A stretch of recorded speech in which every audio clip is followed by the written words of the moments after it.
मेरी टीम ने मेरे पास एक और सवाल पहुंचाया था कि सर जब लोग इमेजिनेशन करते हैं ना, मेडिटेशन थेरेपी जो हम करवा रहे हैं, उसमें ये होता है कि वो हिप्नोटाइज नहीं हो पाते। मतलब ख्यालात उसके कहीं और जा रहे होते हैं, ख्यालात रुक नहीं पाते। ख्यालात का ना रुकना एक थोड़ी सी परेशानी हो सकती है, क्योंकि आपका लाशऊर इतना फास्ट हो चुका है, ऑटो मोड पे हो चुका है कि वो उसको कंट्रोल करना आपके लिए थोड़ा सा आसान काम नहीं है। जब आप इमेजिनेशन करते हैं या जब आप मेडिटेशन करते हैं तो मेडिटेशन के दौरान कुछ इसके प्रिंसिपल होते हैं। पहली तो बात यह है कि आप एक आरामदाह एक प्लेस आपके पास होनी चाहिए, कमरा होना चाहिए। दूसरी बात यह है कि वहाँ पर शोर ना हो, कोई आपको डिस्टर्ब करने वाला ना हो। तीसरी बात यह है कि आपके पास हैंड फ्री होनी चाहिए। चौथी बात यह है कि आप लेट के करें, बिल्कुल पुरस्कून हो जाएं, दिमाग से सारे ख्याल निकाल दें, अपने आप को कमांड दें, क्योंकि ये दिमाग आपका मुताज है, ये दिमाग आपका महकूम है। जो ख्यालात आ रहे हैं वो भी आप ही लेके आए हो। जब आप पैदा हुए थे तब तो कोई ख्याल नहीं था, सारी प्रोग्रामिंग आपने की। अब आपने प्रोग्रामिंग बदलनी है। जब आप बदलोगे थोड़ी सी ये टांगे टूंगे मारेगा, आपके ये लागे नहीं भटकेगा, लेकिन इसको हमने अपने कंट्रोल में करना है। कमरा खाली होना चाहिए, कोई शोर ना हो, आरामदेह सुकून पे आप लोगों ने लेट जाना चाहिए, किसी बिस्तर पे लेट जाना है। उसके बाद हैंड फ्री लगा लेनी है। फिर अपने ब्रेन को ये मैसेज देना है कि मैं अपने ख्यालात को रोकने वाला हूँ, ये ख्यालात मेरे महकूम है, मैं इनका हाकिम हूँ। फिर आप थेरेपी शुरू करें। थेरेपी शुरू करने के बाद जहाँ जहाँ जिस साइड पे मैं लेके जा रहा हूँ अपने, कोई ख्याल आता है तो आने दें। ख्यालात को दोबारा खींच के जिस साइड पे मैं आप लोगों को लेके जा रहा हूँ, एक इमेजिनेशन में, एक और दुनिया में रूहानी सफ़र करवा रहा हूँ, उधर ही अपने आप को चलाते जाएं। आपके ख्यालात रुक जाएंगे, आपके ख्यालात कंट्रोल हो जाएंगे। दूसरे नंबर पे कुछ लोग कहते हैं कि हमें नींद आ जाती है। नींद का ना कोई बुरी बात नहीं है, पुरस्कून नींद आ जाती है। लोग तो दवाइयाँ खा के भी नहीं सो पाते। लेकिन अगर आपको थेरेपी के दौरान नींद आ रही है तो आप बैठ के थेरेपी करें। आप जाए नमाज पे बैठ जाएं, रीढ़ की हड्डी सीधी कर लें, गर्दन भी सीधी कर लें, हैंड फ्री लगा लें, और ऐसे ये जो शहादत की उंगली है, अंगूठा उंगली पे रख दें, और ऐसे अपने जनाब आप गोडों पे रख दें। ऐसे रख के आप बैठ जाएं।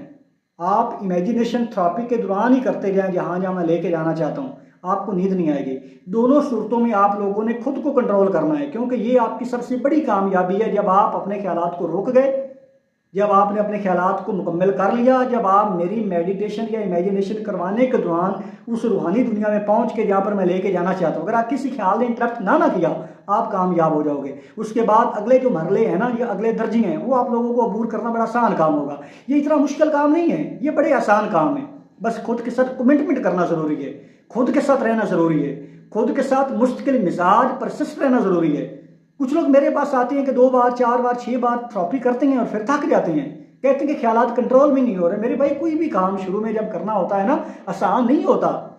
कर करके प्रैक्टिस हो जाती है। जब पहली बार आप बैट पकड़ के गए थे पिच पे ग्राउंड में, क्या पहली बार छक्का लगा लिया था? जब पहली बार बाइक चलाना स्टार्ट किया था तो क्या सीख लिया था? जब पहली बार को तख्ती लिखनी आप लोगों ने शुरू की थी तो सीख ली थी? अगर कोई फीमेल है, पहली बार आप लोगों ने खाना सही नहीं पकाया होगा, चाय सही नहीं पकाई होगी, कोई रेमेडी सही तरह नहीं की होगी, लेकिन कर करके आपको करनी आ गई। बिल्कुल इसी तरह जब बार बार आप प्रैक्टिस करोगे तो आपके ख्यालात आपके कंट्रोल में आना शुरू हो जाएंगे। मैंने पहले भी आपको बताया था कि आपके शऊर लाशऊर का खेल बड़ा दिलचस्प होता है। मिसाल के तौर पर आपका एक दोस्त होगा जिसका नाम आपने शुरू में उल्टा रखा था, मतलब नाम उसका असल था, आप उसका नाम बिगाड़ रहे थे। वो शुरू में बड़ा चिढ़ता था कि ना कर यार, मेरा नाम सीधा लिया करो, ये किया करो, यार तंग ना कर, ये ना कर, वो ना कर। आप नहीं रुके, आप करते रहे। एक बार ऐसा हुआ कि वो बंदा थक गया, उसने कहा कि ये रोक तो रही नहीं, जाओ यार आप खुश हो जाओ, करते रहो। वो खामोश हो गया। जब आप लाशऊर को पकड़ने की कोशिश करते हो, जब ख्यालात को कंट्रोल करने की मर्जी से चलाने की ट्राई करते हो ना, उस वक्त ये आपको परेशान करता है, ये आपके कंट्रोल में नहीं आता, ये थकाता है। कभी इधर लेके जाएगा, कभी उधर लेके जाएगा, कभी बड़े उल्टे मशाहदात करवाएगा आपसे। कभी आप आसमानों पे जा रहे हो, कभी उड़न कटोले पे बैठे हो, कभी आप जनाब फिजाओं में तैर रहे हो, कभी पहाड़ों में हो, कभी समंदर में हो, कभी किसी दुनिया में हो। ये आपको लेके जाएगा। वो सिर्फ और सिर्फ आपका मुशाहदा होगा।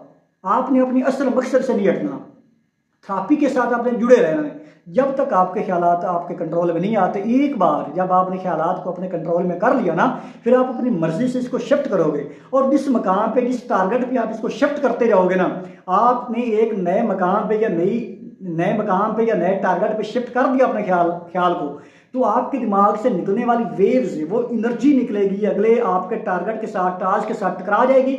वो एनर्जी, वो भी एनर्जी है, ये भी एनर्जी है, तो मकनातीस वाली कशिश पैदा हो जाएगी उनके अंदर। वो चीज़ें आपकी ज़िंदगी में आनी शुरू हो जाएंगी जिसके बारे में आप सोचोगे। अभी क्यों नहीं ऐसा हो रहा? क्योंकि कभी ख्याल आपके इधर जा रहे हैं, कभी इधर जा रहे हैं। एक ही मिनट में, मतलब अगले 10 मिनट में आप देखिएगा, 10 मिनट के अंदर अंदर कम से कम सैकड़ों ख्याल आपको आ चुके होंगे। खाना नहीं खाया, दफ्तर नहीं गए, पढ़ाई नहीं की, उसने ये कहा है, उसने ये कहा है, ये भी करना है, वो भी करना है, मोबाइल उठा लिया, मोबाइल के अंदर घुस गए, वो जनाब हम वो स्क्रॉल किए जा रहे हैं, फेसबुक चलाई जा रहे हैं, उसका एंड ही को नहीं है। मुझे तो आज तक एंड ही नहीं मिला। वो मतलब कभी कोई पोस्ट आती है, कभी कोई पोस्ट आती है, तो आपका ख्याल कभी इधर जा रहे हैं, कभी इधर जा रहे हैं, कभी उधर जा रहे हैं, कुछ इधर लगे हुए हैं। मतलब ये एक जगह पे एक पॉइंट पे नहीं जा रहे। जिस दिन थेरेपी के जरिए आपने ख्यालात को रोक लिया, अपने असल मिशन पे लगा दिया, उस दिन आपकी जिंदगी में जादू हो जाएगा, चमत्कार हो जाएगा।